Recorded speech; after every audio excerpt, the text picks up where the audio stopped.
Hey garden friends, welcome back to my mid-September garden. Today I wanted to talk to you about the number one garden rule that I break, and I have no regrets. I have gardened for nearly 50 years. I know, that sounds a long time. I did start as a child, so let's put that in there. But this garden rule is overplanting.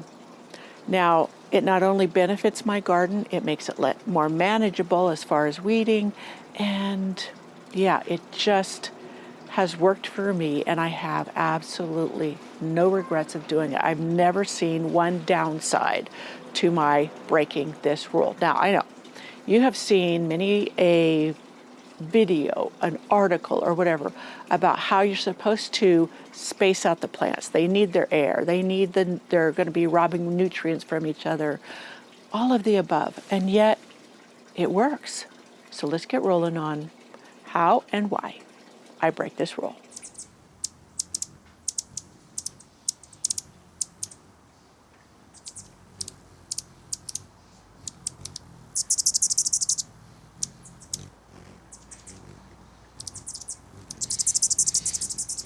Now, I have to admit, one of my reasons was instant color, instant layered look, instant cottage garden was my reason for planting plants closer together. And the flowers that sold me on this were the ones that reseeded themselves in my garden before I really had time, because I was working secularly, to focus on my garden more. And these were the black-eyed Susans and the cone flowers and the daisies, and they would just fill in, seed themselves on their own, and it was just a lush look, and they were cram-packed together, and they did gorgeous. They didn't suffer from any disease. They didn't seem to worry about or be fighting for nutrients or water. They just came up, grew, and were beautiful. So right there taught me that, you know what, if in nature they do it that way, why should I have plant mulch, instead of just a grouping of plants? And yeah, it created a fast and easy garden that really looked after itself. Before I came in with more shrubs, like I've started boxwoods from cuttings, and I have a video on that, or blog post, I'll post it, and other things like that. Before I really started building in more structure with small shrubs, small like Japanese maple trees and other things like that. Those perennials, which Rudbeckias, daisies, and the black-eyed Susans, all were perennials. And then I would throw in annuals like zinnias and cosmos and all those things just to fill in as well in areas to have that more color layered look in my garden. It worked. And here I am, 62 years old. I don't have time to wait for a new garden to fill in. If I was to start over, I would do it exactly the same way. Plant plants closer together than is written. Like when you buy a perennial, on it will say it gets 3 feet wide and 4 feet tall, whatever it may be. It could be closer, 18 inches wide and 18 inches tall. Well, I would plant them closer. If I had 3 of them, I would plant them within a foot of each other because the plant's really small to begin with. And you know what? There's more you can do with it later.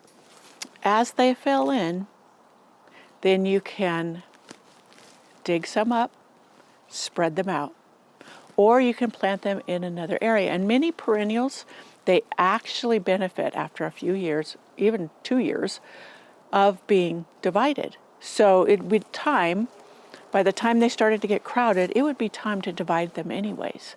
So it wouldn't be extra work to dig those ones up, or a couple of them that are closer to the one, if you have 3 together. Dig it up, divide it, put it in another spot of your garden, a bare spot. Or if you didn't need more, you could pot it up, pass it on to a friend. If you had tons, you could have a plant sale, make a few extra bucks. Now, another reason for me to plant many things closer together is I have really tough conditions here. I'm in the mountains of Northern California.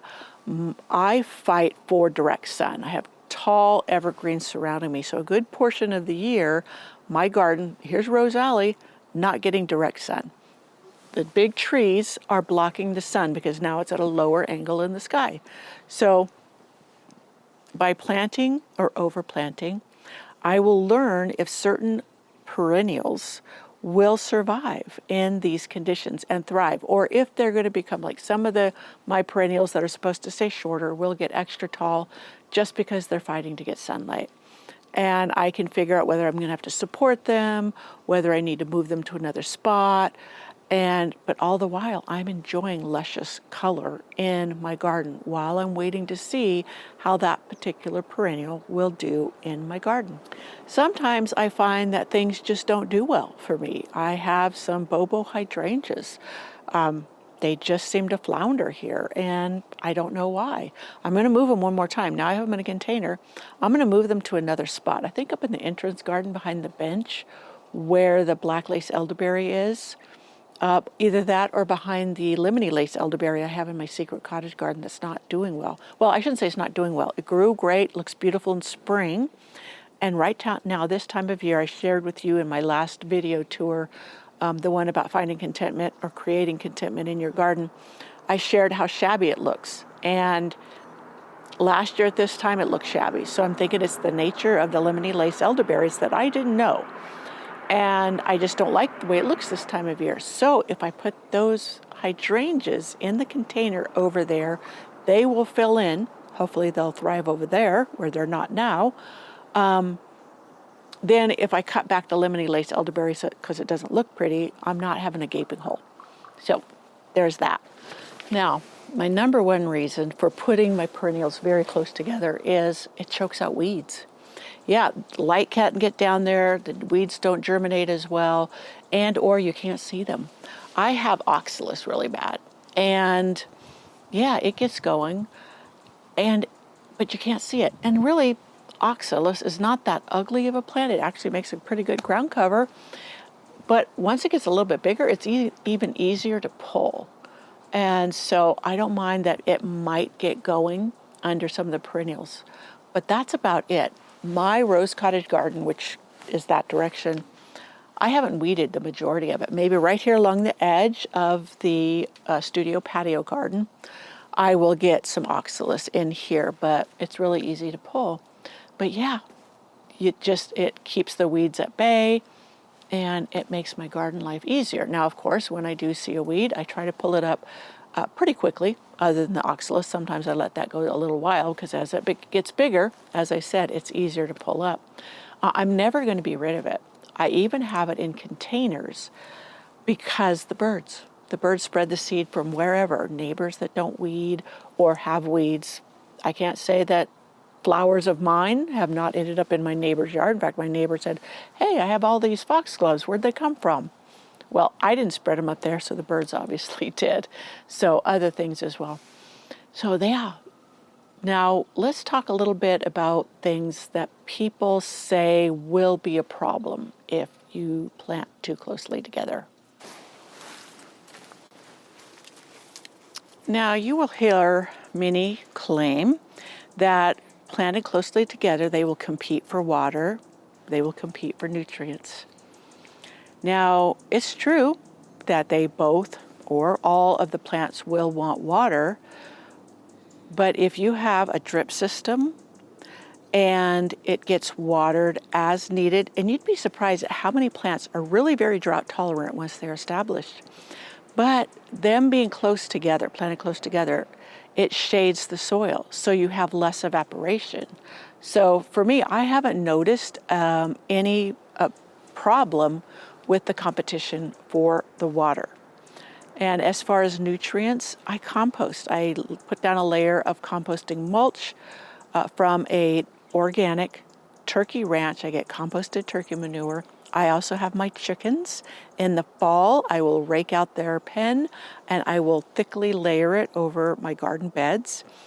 Yes, it can be a little fresh, but it's late fall when things are getting very chilly and the plants are no longer uptaking nutrients, as well as the bedding that is used is either straw or wood flakes, and that has kind of absorbed some of or is competing with the nitrogen or eating up or using up some of the nitrogen, I should say. So I have never had plant burn in doing it that way. But in the spring, I usually will go through and mulch with the composted turkey manure, and I've had no issues as far as lacking in nutrients. If I notice something is maybe looking a little peaked or maybe it needs a little extra hit, I will give it my eco-organic liquid fertilizer, which immediately feeds the plant. It's immediately available. It's not like a slow release fertilizer that it takes time for the microbes to break down.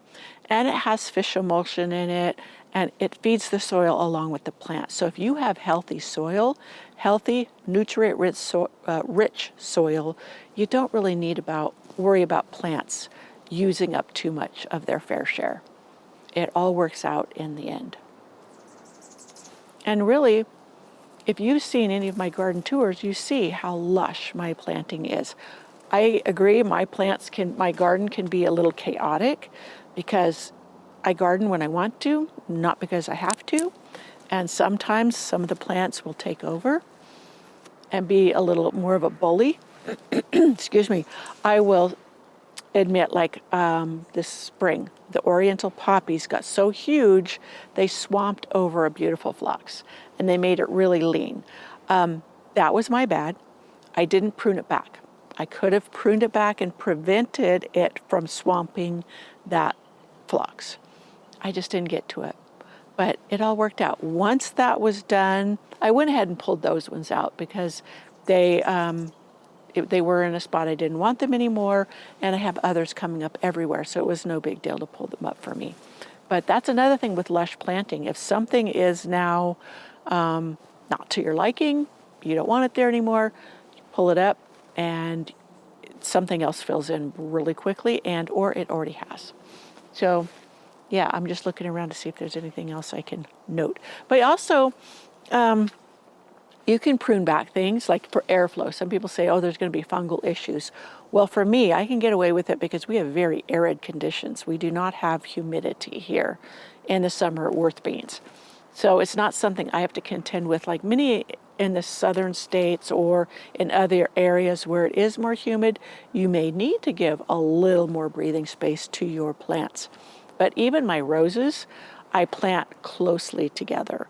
And that is because when I bought my David Austin roses and I got the planting instructions, they said if you wanted, I think it's even on their website, if you want a bushy, full blooming, gorgeous plant, then, or display, I should say, plant the roses 18 inches apart in a triangular shape, meaning get 3 of the same roses. Like I tried it with Golden Celebration.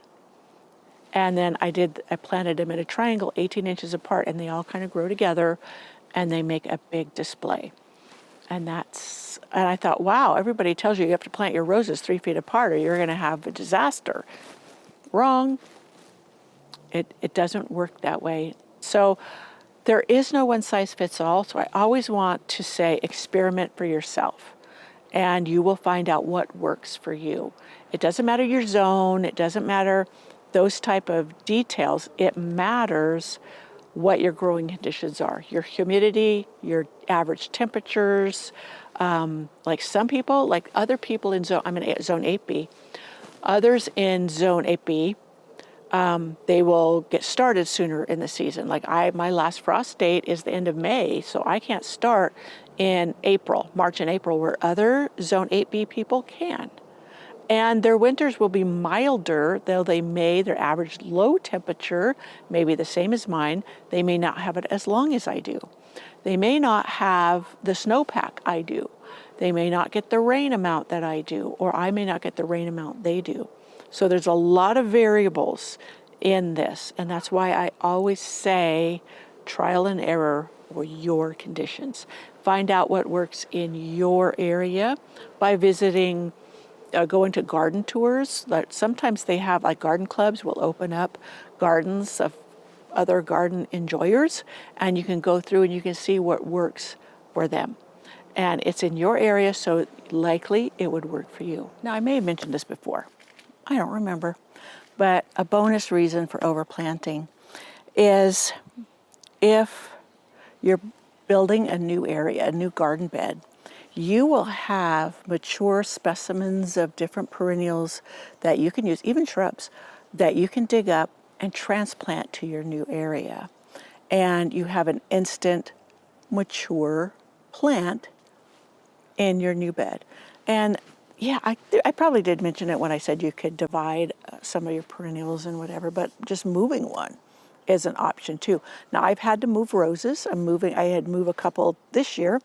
I haven't got them in the ground yet. I kept them in pots because where I wanted to put them, there were other roses that I wanted to move out and move those in. And so, yeah, I'm going to do that video pretty quick where I'm digging up my Eden rose to replace with another rose because I already have 2 Eden roses up in front. This rose on this arbor in my rose cottage garden, the rose that in the rose cottage garden that is an Eden rose wasn't supposed to be an Eden rose.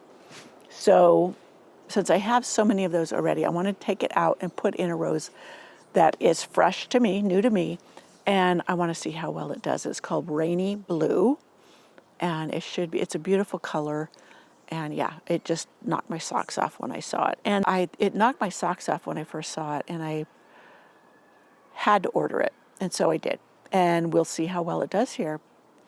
So far, all of my roses have done fantastic. And on the arbors, that's another thing, my roses are pretty close together. They're within 18 inches apart. On each arbor, I have 4 roses, 2 on each side. And that's so that I had a full look right away. Go back and watch I think it was early June, garden, a Rose Alley tour. And that Rose Alley is only 2 years old. It has just been tremendous. That's something over here making noise. Anyways, I'm always afraid of something crawling on me out here. So that, my friends, is the benefits that I have found of planting more closely together than is usually advised. And it's worked for me, and I will continue to do it. And after what I said, 50 years of gardening, yeah, I've learned a lot of lessons, and many of them don't follow the rules. So here's to breaking rules. I will see you in my next video where hopefully I will get to the transplanting of the roses. I'm hoping to get to that this week. It's supposed to be really nice and warm this week, and then it's supposed to cool back off. Of course, it is September, so that's to be expected. And next week will be fall. What do you know? All right. Thanks for watching. Bye.